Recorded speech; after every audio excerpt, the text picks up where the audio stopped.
मेरे प्रिय भाइयों और बहनों, आज के इस पवित्र दिवस में यीशु क्रिस्त हमें 3 महत्वपूर्ण बातों की याद दिलाते हैं।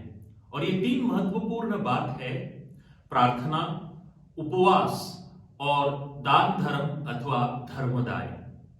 मेरे प्रिय भाइयों और बहनों, इन तीनों बातों का अनुपालन करके ही हम प्रायश्चित काल में सचमुच यीशु क्रिस्त का अनुगमन कर सकते हैं, अनुसरण कर सकते हैं।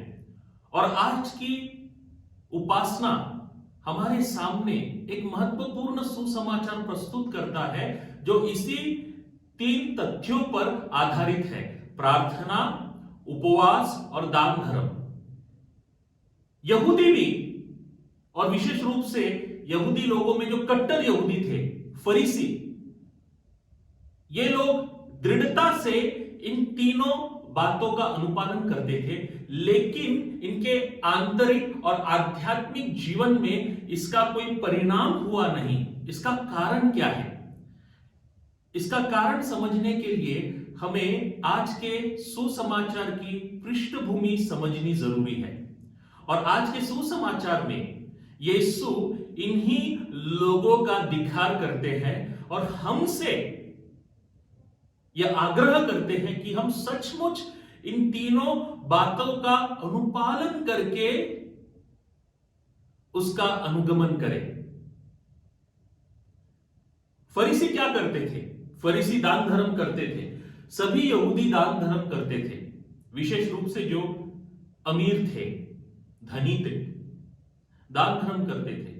लेकिन इनका दान धर्म एक दिखावा बन चुका था, प्रहसन बन चुका था, क्योंकि सब्बात के दिवस, प्रभु के दिवस, जब सब लोग प्रार्थना के लिए आते थे, प्रार्थना के बाद जोर जोर से कुछ यहूदी नेता इनकी प्रशंसा करते थे और यह एक दिखावा बन गया। उनके जीवन में इसका कोई प्रभाव नहीं पड़ा। मेरे प्रिय भाइयों और बहनों, आगे हम देखते हैं प्रार्थना। हर एक यहूदी और विशेष रूप से जो फरीसी थे, शास्त्री थे, वे नियमित रूप से प्रार्थना करते थे।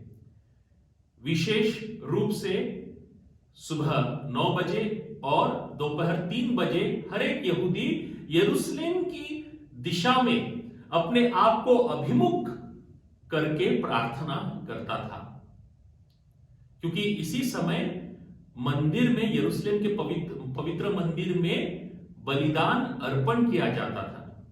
लेकिन यह प्रार्थना ये लोग सामाजिक ठिकानों पर करते थे, स्थानों पर करते थे, और यह भी एक दिखावा बन गया।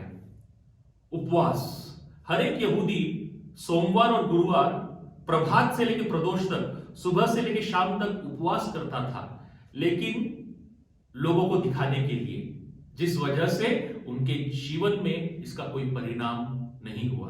उनका हृदय और कठोर हो गया। यीशु क्रिस्त यह आग्रह करते हैं कि उसके सच्चे शिष्यों के नाते हम इन बातों का अनुपालन करें, लेकिन इन बातों का प्रभाव हमारे जीवन में दिखना चाहिए। यदि हम उपवास करते हैं तो वह अन्न जो बाकी रहता है, भोजन जो बाकी रहता है, भोजन सामग्री जो बाकी रहता है, वह गरीबों के लिए रखना चाहिए। कुछ ना कुछ तो त्याग हमारे जीवन में दिखना चाहिए, और इसके द्वारा अंत में एक नवीन व्यक्ति में हमारा परिवर्तन भी होना चाहिए।